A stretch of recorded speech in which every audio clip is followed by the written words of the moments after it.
Psalm 78, a contemplation of Asaph. Give ear, O my people, to my law. Incline your ears to the words of my mouth. I will open my mouth in a parable. I will utter dark sayings of old, which we have heard and known, and our fathers have told us. We will not hide them from their children, telling to the generation to come the praises of the Lord and his strength and his wonderful works that he has done.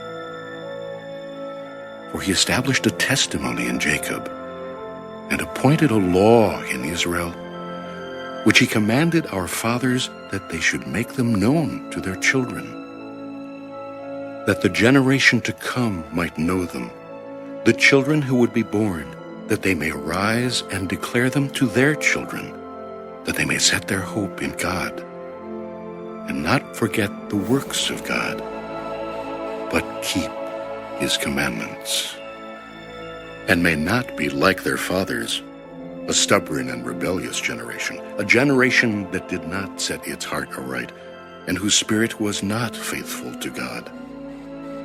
The children of Ephraim, being armed and carrying bows, turned back in the day of battle. They did not keep the covenant of God. They refused to walk in his law, and forgot his works and his wonders that he had shown them. Marvelous things he did in the sight of their fathers, in the land of Egypt, in the field of Zoan. He divided the sea and caused them to pass through, and he made the waters stand up like a heap. In the daytime also he led them with the cloud, and all the night with a light of fire. He split the rocks in the wilderness, and gave them drink in abundance like the depths.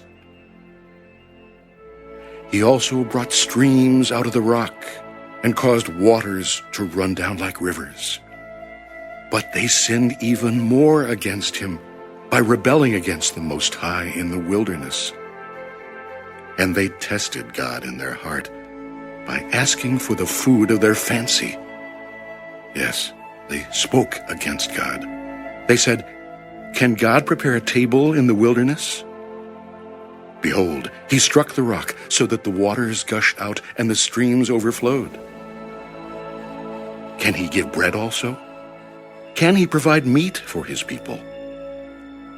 Therefore the Lord heard this and was furious. So a fire was kindled against Jacob, and anger also came up against Israel, because they did not believe in God and did not trust in his salvation. Yet he had commanded the clouds above, and opened the doors of heaven, and rained down manna on them to eat, and given them of the bread of heaven. Men ate angels' food. He sent them food to the full. He caused an east wind to blow in the heavens, and by his power he brought in the south wind. He also rained meat on them like the dust, feathered fowl like the sand of the seas. And he let them fall in the midst of their camp all around their dwellings. So they ate and were well filled, for he gave them their own desire. They were not deprived of their craving. But while their food was still in their mouths, the wrath of God came against them, and slew the stoutest of them, and struck down the choice men of Israel. In spite of this, they still sinned, and did not believe in his wondrous works. Therefore their days he consumed in futility, and their years in fear. When he slew them, then they sought him, and they returned and sought earnestly for God. Then they remembered that God was their rock, and the Most High God, their Redeemer. Nevertheless, they flattered him with their mouth, and they lied to him with their tongue. For their heart was not steadfast with him, nor were they faithful in his covenant. But he, being full of compassion, forgave their iniquity, and did not destroy them. Yes, many a time he turned his anger away and did not stir up all his wrath. For he remembered that they were but flesh, a breath that passes away and does not come again. How often they provoked him in the wilderness and grieved him in the desert.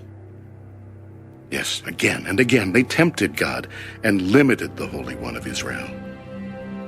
They did not remember his power, the day when he redeemed them from the enemy, when he worked his signs in Egypt and his wonders in the field of Zoan, turned their rivers into blood and their streams that they could not drink. He sent swarms of flies among them, which devoured them, and frogs, which destroyed them. He also gave their crops to the caterpillar, and their labor to the locust. He destroyed their vines with hail, and their sycamore trees with frost. He also gave up their cattle to the hail, and their flocks to fiery lightning. He cast on them the fierceness of his anger, wrath, indignation, and trouble, by sending angels of destruction among them. He made a path for his anger.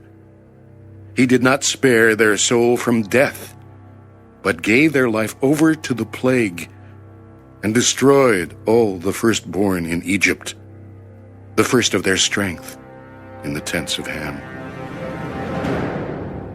But he made his own people go forth like sheep, and guided them in the wilderness like a flock. And he led them on safely, so that they did not fear. But the sea overwhelmed their enemies. And he brought them to his holy border, this mountain which his right hand had acquired. He also drove out the nations before them, allotted them an inheritance by survey, and made the tribes of Israel dwell in their tents. Yet they tested and provoked the Most High God, and did not keep his testimonies, but turned back and acted unfaithfully like their fathers. They were turned aside like a deceitful bow. For they provoked him to anger with their high places, and moved him to jealousy with their carved images. When God heard this, he was furious, and greatly abhorred Israel, so that he forsook the tabernacle of Shiloh, the tent he had placed among men, and delivered his strength into captivity, and his glory into the enemy's hand. He also gave his people over to the sword, and was furious with his inheritance. The fire consumed their young men, and their maidens were not given in marriage. Their priests fell by the sword, and their widows made no lamentation. Then the Lord awoke as from sleep, like a mighty man who shouts because of wine. And he beat back his enemies. He put them to a perpetual reproach. Moreover, he rejected the tent of Joseph, and did not choose the tribe of Ephraim, but chose the tribe of Judah, Mount Zion, which he loved. And he built his sanctuary like the heights, like the earth which he has established forever. He also chose David his servant, and took him from the sheepfolds. From following the ewes that had young he brought him, to shepherd Jacob his people, and Israel his inheritance. So he shepherded them according to the integrity of his heart, and guided them by the skillfulness of his hands.